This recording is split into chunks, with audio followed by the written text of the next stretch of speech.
Les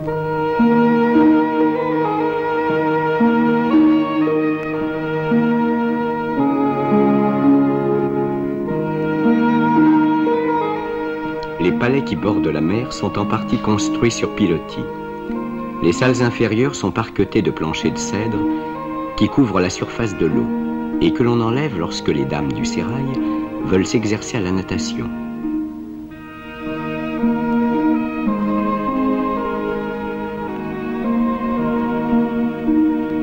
C'est à peu près ici le climat de nos villes du Midi. L'égalité la plus parfaite règne entre les femmes du sultan.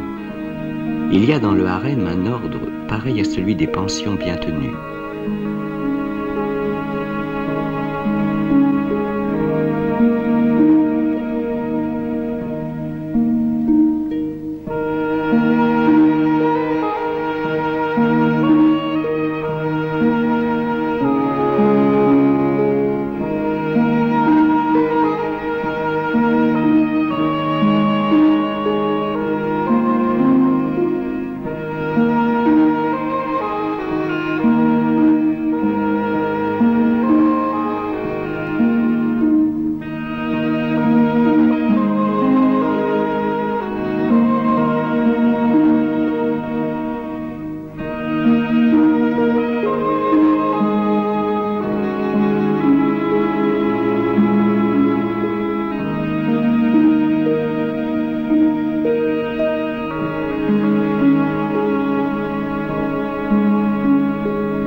La Corne d'Or est un golfe d'un quart de lieue de largeur et d'une lieue environ de longueur.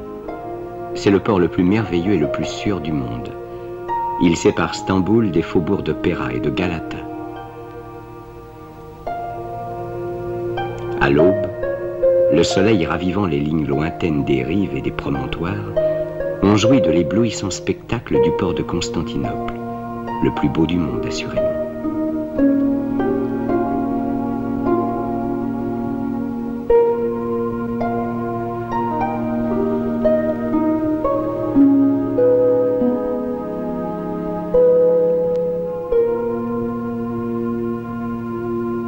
Le Bayram des Turcs ressemble à notre jour de l'an.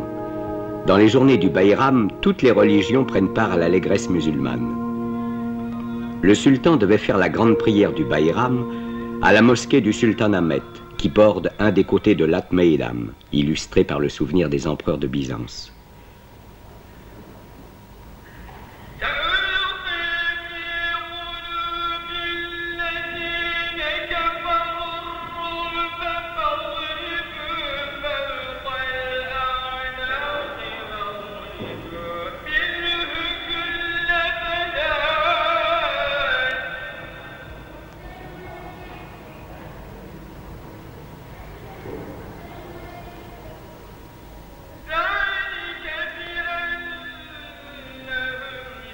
Cette place est oblongue et présente toujours son ancienne forme d'hippodrome.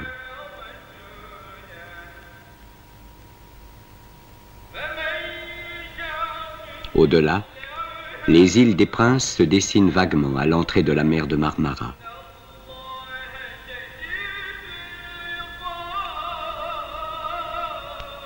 Les gens des divers quartiers affluaient vers Sainte-Sophie.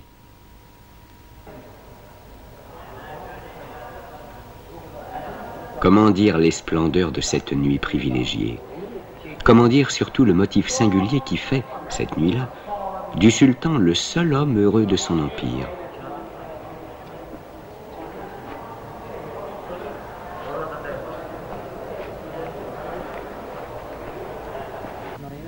Tous les fidèles ont dû, pendant un mois, s'abstenir de toute pensée d'amour. Une seule nuit encore, et ils pourront envoyer à une de leurs femmes le bouquet qui indique une préférence. Mais quant au sultan, en qualité de paticha et de calife, il a le droit de ne pas attendre le premier jour de la lune. Il a une nuit d'avance sur tous ses sujets pour la procréation d'un héritier.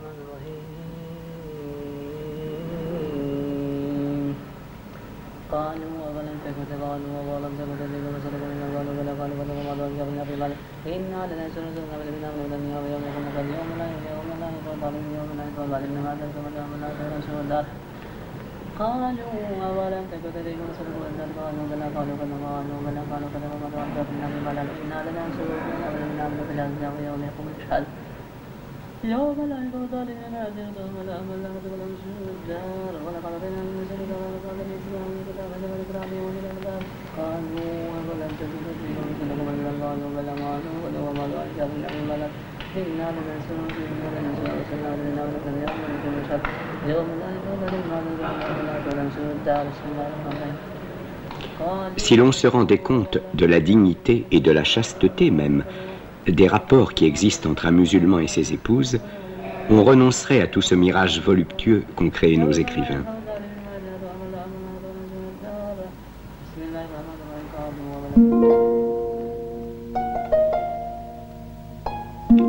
Le sultan paraît fort disposé à repeupler l'empire, si l'on se rend compte du nombre de naissances de princes et de princesses annoncées à la ville par le bruit du canon et par les illuminations de Stamboul.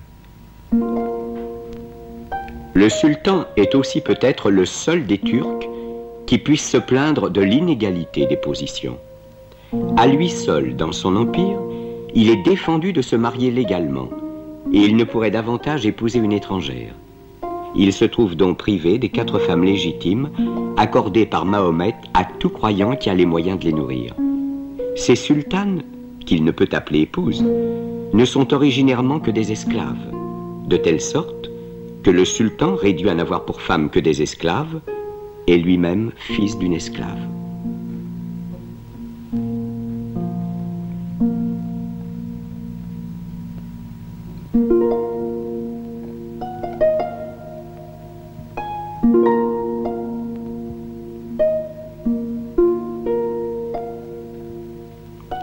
La joie de boire de l'eau a fait inventer à ces peuples les plus charmantes constructions dont on puisse avoir l'idée, avec cette forme de pavillon chinois dont l'architecture spéciale domine à Constantinople.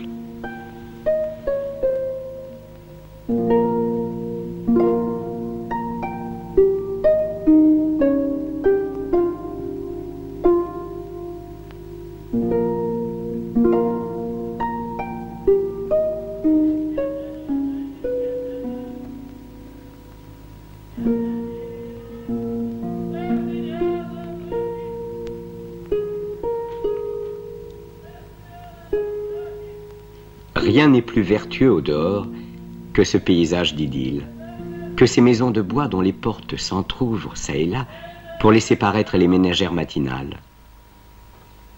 Ville étrange que Constantinople.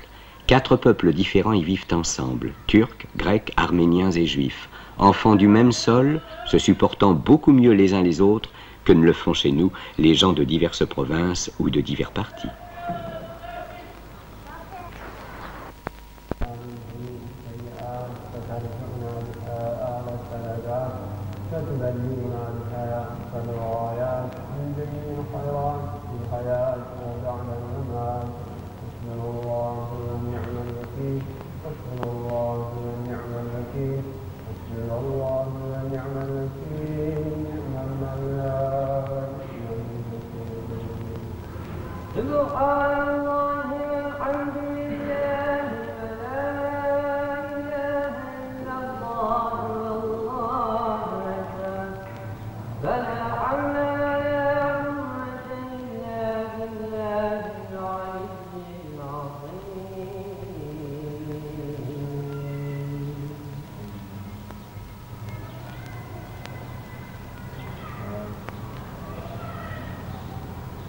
L'eau arrive par aqueduc et se conserve dans des réservoirs.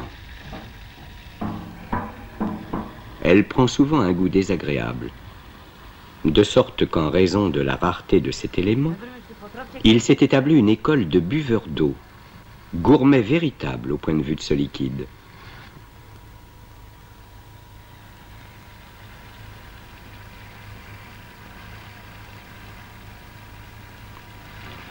On vend des eaux de différents pays et de différentes années.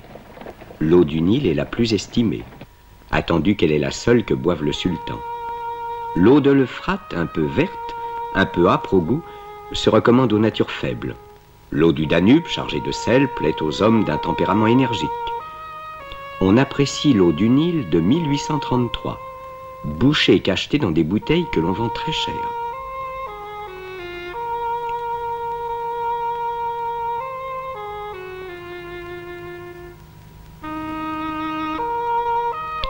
Cette cité est le sceau mystérieux qui unit l'Europe à l'Asie. Si son aspect extérieur est le plus beau du monde, on peut critiquer, comme l'ont fait tant de voyageurs, la pauvreté de certains quartiers.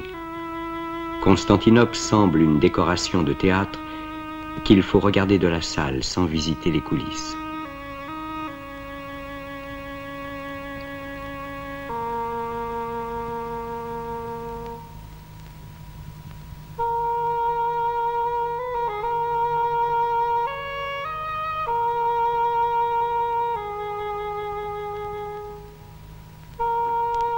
Du petit minaret situé au-dessus de la Corne d'Or, partit une voix douce et mélancolique.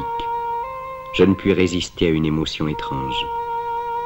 La terre imprégnée de rosée répondait avec des parfums à la brise marine qui passait pour venir à moi, au-dessus des jardins de la pointe du Sérail.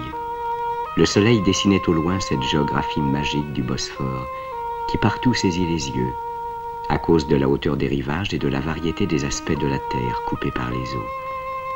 Après 1 heure d'admiration, je me sentis fatigué et je rentrai à l'hôtel où je demeurais et dont les fenêtres donnaient sur la Corne d'Or.